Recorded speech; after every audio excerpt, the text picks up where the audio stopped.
What's up, it's Prince the King, and I'm going to show you why Michael Thomas will be one of the top 10 wide receivers in the league. Okay, so let's go all the way back to 2015 when he was at Ohio State. At Ohio State, the three quarterbacks there only threw for 24.55, and he caught 781 with 9 touchdowns, 13.9 average, 56 receptions. You know, they were primarily a running team with Ezekiel Elliott. Okay, so let's look at the numbers. He had 781, and they only threw 24.55. That's so he caught 32%. He had 32% of the yardage of the wide receivers. Okay, so now let's look at New Orleans, them Saints. You know, we need him to really have a great season. Ted Ginn, Willie SNEAD will also have a good season as the number 2. And Ted Ginn, ALVIN, KAMARA. You know, we got ADRIAN, PETERSON, Mark Ingram. That team gonna be nice. It's gonna be nice, even though Brandin Cooks left, and with the loss of Edelman and with the Patriots, that's a good pickup for the Patriots. With the loss of Brandin Cooks, that's 1173 we're losing. So let's see.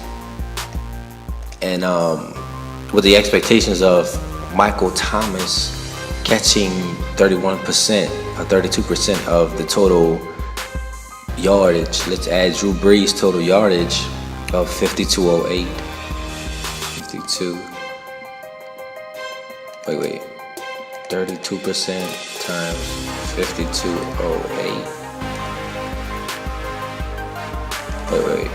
0.32 times 5208.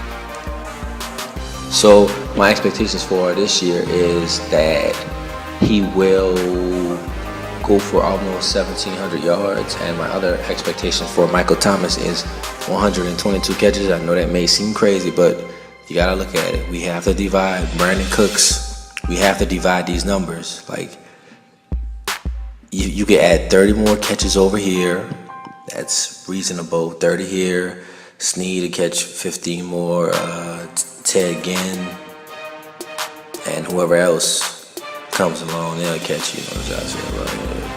Brandon Coleman if they keep him. You know, who's over here? COLBY, FLEENER. Tommy Lee Lewis might move up in these ranks too if they keep him.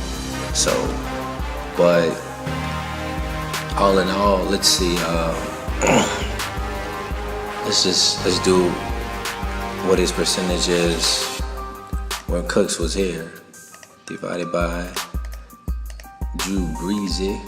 So he caught 21% or 22% of the total yardage. And so with Brandin Cooks leaving, and he's expected to be targeted 30 times more. So let's just do 30 times his yardage times 12.4. So that's another 372 plus 1137. So that still puts him at 1,500 yards. I mean, if you were going to pick him for fantasy, I think he's a great pickup. And you got to look at it. I mean, the least BREES has been throwing is for 4,800 yards. And that's still with a 1,000 yard back and 1,500 yards. They still ran for like 1,742 on the ground. And so having all those running backs are going to have to split the yardage. But the wide receiver position, Michael Thomas is going to take over. He has the moves, he has the size, he has the speed, the agility, the versatility, the hands. I mean, if you were playing fantasy football, I seriously think you should consider taking Michael Thomas.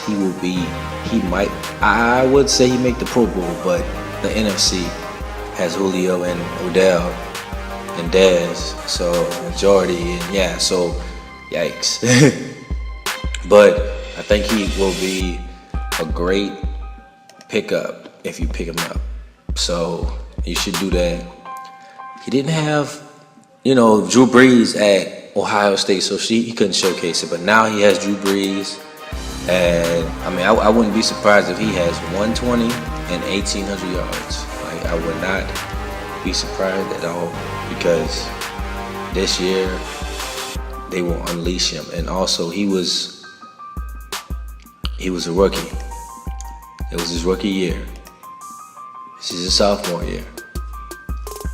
And I believe that he will blossom and take the Saints to the next level. Also, with Ted Ginn and his speed, running down the field as a diversion, Willie Snead crossing across the middle, ALVIN KAMARA running out of the backfield, pretending to catch a short pass, ADRIAN Peterson in the backfield as a diversion, INGRAM and ADRIAN Peterson in the backfield with John Kuhn. Man, there's so many different options. Like this Saints offense will be prolific. It will be great.